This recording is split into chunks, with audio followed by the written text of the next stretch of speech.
देवराज इंद्र ने कामदेव को बुलाया और कहा कि जाओ कामदेव, जाकर के इंद्र नारद जी की जो समाधि है उसे भंग कर दिया जाए। जब कामदेव पहुंचा और जाकर नारद जी महाराज को देखा, अब नारद जी महाराज के अगल बगल भटकते रहे और भटकते भटकते जाकर चरणों में बैठ जाता है। इधर नारद जी की जब समाधि खुली, नारद जी ने देखा, अरे कामदेव। कामदेव हाथ जोड़कर कहता, अरे प्रभु क्षमा चाहता हूं। अब क्षमा चाहता हूं जब कहा तो नारद जी कहते, अरे क्यों, तुम ऐसे संत मत समझो मुझे कि मैं आपको श्राप दे दूंगा। और यही तो बात बनानी थी। अब कामदेव ने नारद जी महाराज की प्रसन्नता कि इतने बखान करना प्रारंभ कर दिए। अरे महाराज, आपके जैसा तो कोई ज्ञानी नहीं, आपके जैसा कोई परम भक्त नहीं, आपके जैसा कोई संत नहीं। कितने सरल स्वभाव के हो आप। आज मैंने आकर आपकी समाधि को भंग किया, लेकिन आपने अभी तक श्राप नहीं दिया। आप कैसे परम सौम्य स्वरूप संत हो जिसने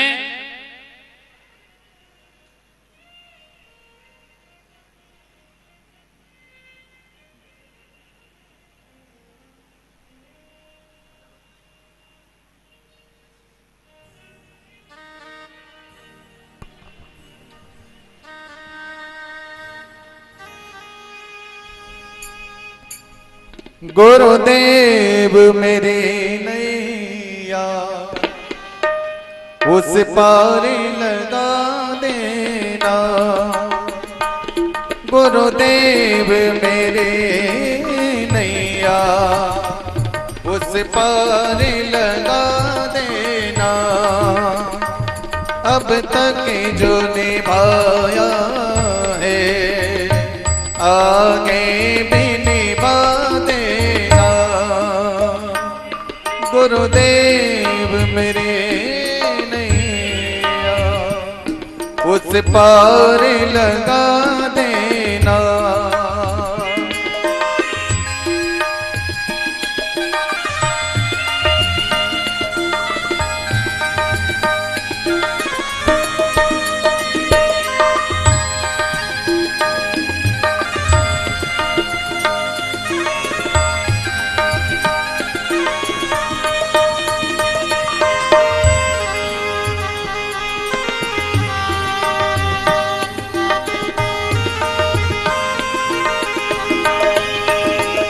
गुरुदेव मेरे नैया उस पार लगा देना।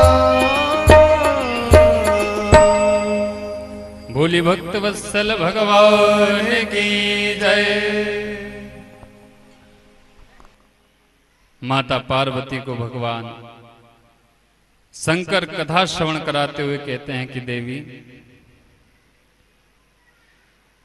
जब कामदेव ने नारद जी महाराज की प्रशंसा करना प्रारंभ किया, नारद जी महाराज बड़े गदगद हो उठे और कामदेव कहता, अरे महाराज, आपके समान त्रिलोकी में, कहां पर, यह नहीं कहा कि इस लोक में, आपके समान त्रिलोकी में कोई भी नहीं है। जब इतनी बात सुनी तो अब तो नारद जी महाराज बड़े प्रसन्न हो गए।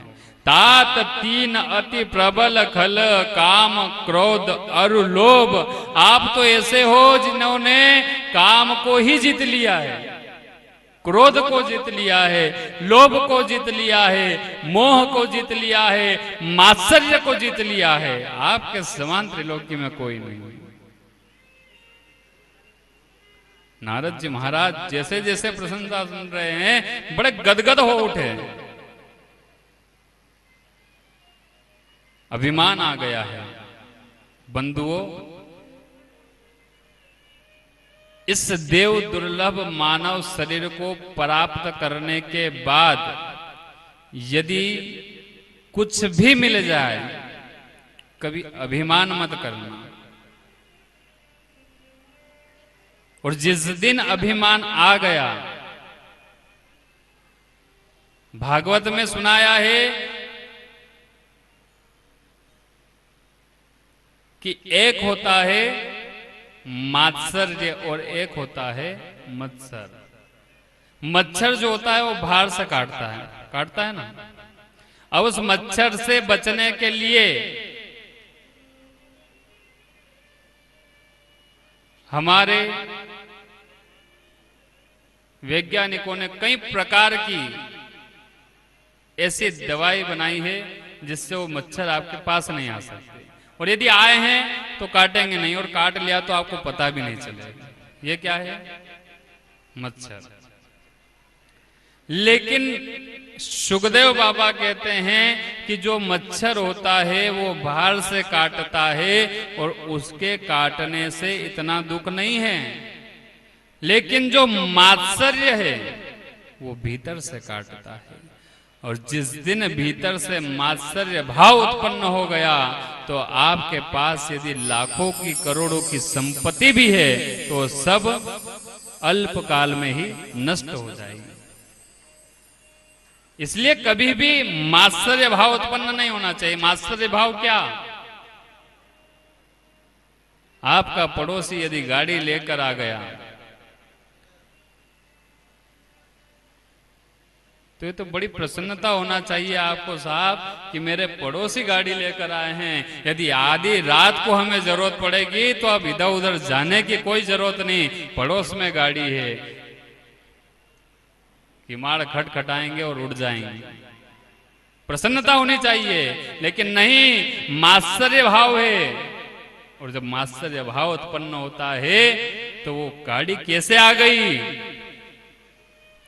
बस उस गाड़ी की पूजा होते हुए जब देख लिया, उसी समय से घर के अंदर कलह होना प्रारंभ। ये 10 लाख की गाड़ी लाए, अपने इनसे बड़ी लाना है, नहीं लाओ तो आप आपकी जानो।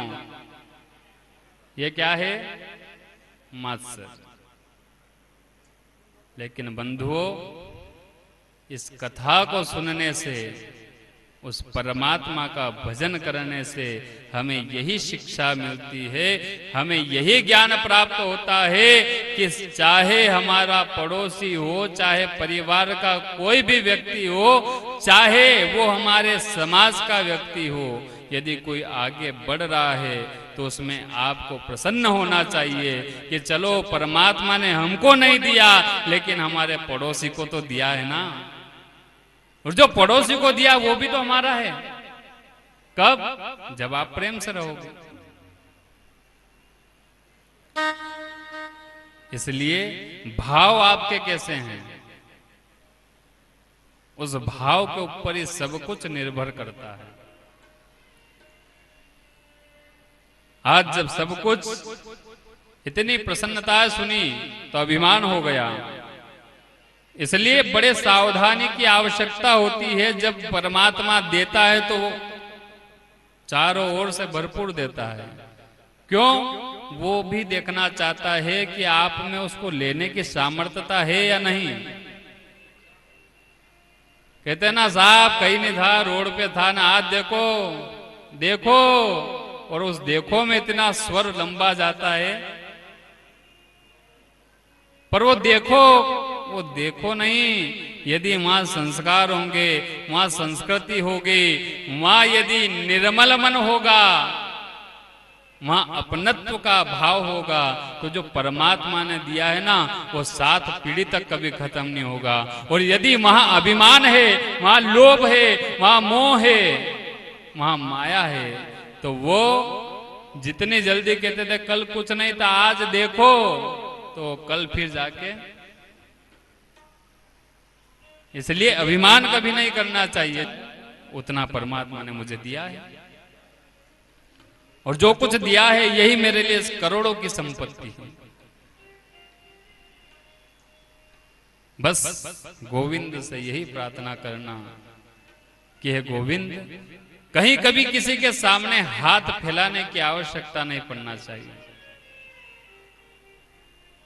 यदि आपके घर कोई चंदा लेने आता है, दान मांगने आता है, तो आपको खुश होना चाहिए। हमने देखा है कहीं, अभी माताएं भी गई होगी कहीं घर चंदा लेने, तो सबने कहा होगा कि अभी बाबूजी घर नहीं है,